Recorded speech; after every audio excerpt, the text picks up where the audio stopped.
5장 28절과 29절.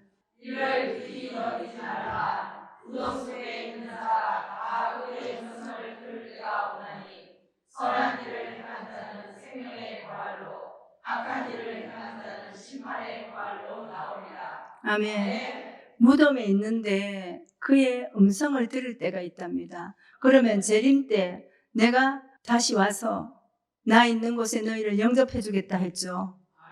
영접하는데 처소가 예비되면 했습니다. 그러면 예수님은 영으로 오시는데 영이 함께 할 육체 하나를 찾는 겁니다. 그래서 영의 처소가 예비되면 오셔서 나 있는 곳에 너희를 영접해 주겠다 했는데 그때 그의 음성을 듣거든 이렇게 말을 합니다. 그러면 무덤 속에 있는 자가 그의 음성을 듣거든. 이 무덤은 영적으로 보셔야 됩니다. 사람은 많이 모여 있지만 심령이 죽어 있는 것을 하나님은 무덤이라 하시고 회칠한 무덤이라고 마태복음 23장은 얘기하면서 모세의 자리에 서기관과 바리새인들이 앉았답니다. 그 무덤이 오늘날 영적으로 예배하는 교회가 무덤이라는 겁니다.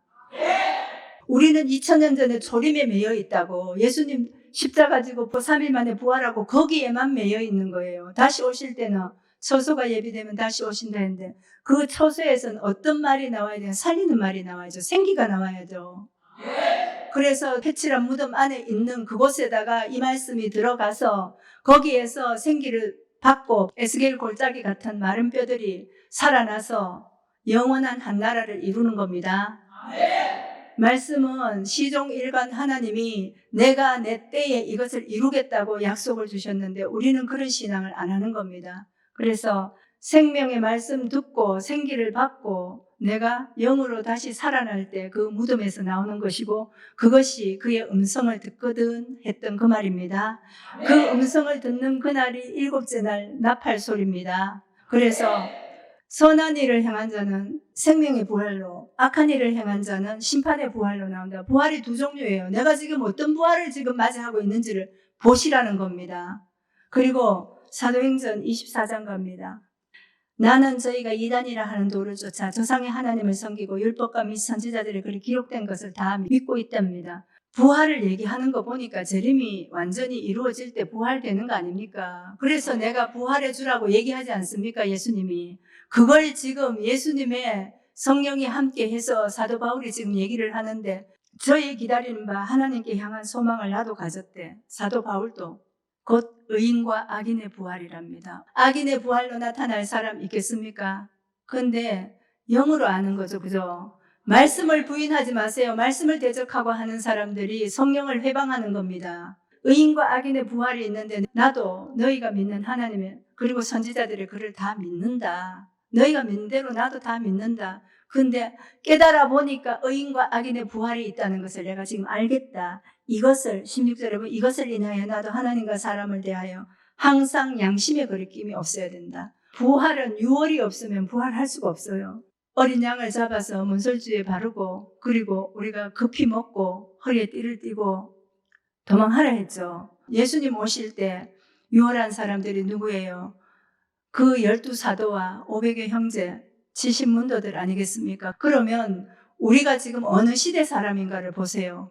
2000년 전에 거기서 머물지 마시고 다시 오실 때 요한계시록을 열어서 함께 가는 자리에 들어가시기를 바랍니다. 그리고 그것이 내가 있던 곳에서 유월하는 것이고 내가 있던 곳에서 부활하는 곳입니다. 무덤에서 그의 음성을 듣거든 나오라 했죠. 그래서 유월은 반드시 우리에게 있어야 되고 유월할 때 먹으면 안 되는 게 있죠. 누룩이 든 것을 먹으면 안 되죠. 근데 카스테라 주면서 지금 오늘도 기념할 거라고. 지금 카스테라 먹으면서 기념하는 게 아니고 말씀을 듣고 내 자신을 이 말씀 안에서 온전히 찾아가는 겁니다. 그래야 첫째 부활에 들어가는 겁니다. 그릇마다 핏불이라고 히브리서 9장은 얘기하죠. 그럼 내 육체의 그릇에 히브리서의 말씀대로 피가 되는 예수님의 말씀이 정확하게 여기를 신비에 다 새겨지고 입 맞고 보증으로 성령 받은 사람이 그 말을 할 수 있는 겁니다. 계시록 20장 6절에 보면 첫째 부활에 참여하는 자들은 복이 있고 그리고 거룩하도다. 둘째 사망이 그들을 다스리는 권세가 없고 도리어 그들이 하나님과 그리스도의 제사장이 되어 1000년 동안 그리스도와 더불어 왕노릇하리로다. 히브리서 9장에서는 뭐라고 합니까? 단번에 들이신 예수님이 있고 두 번째 나타나실 때는 죄와 상관없는 자들과 하나가 돼서 간대요. 그러면 죄와 상관없는 자들이 부활한 자들입니다.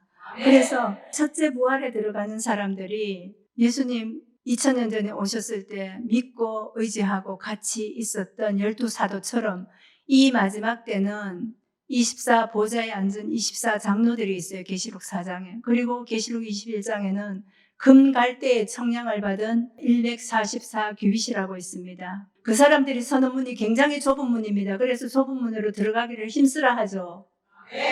그 사람들은 마지막 때 첫째 부활에 들어가서 둘째 사망이 다스릴 권세가 없는 자들입니다. 그래서 7일에 열리는 이 말씀이 복으로 갚아주는 그 말씀이 지금 이 사람들한테 다 임해 있다는 겁니다.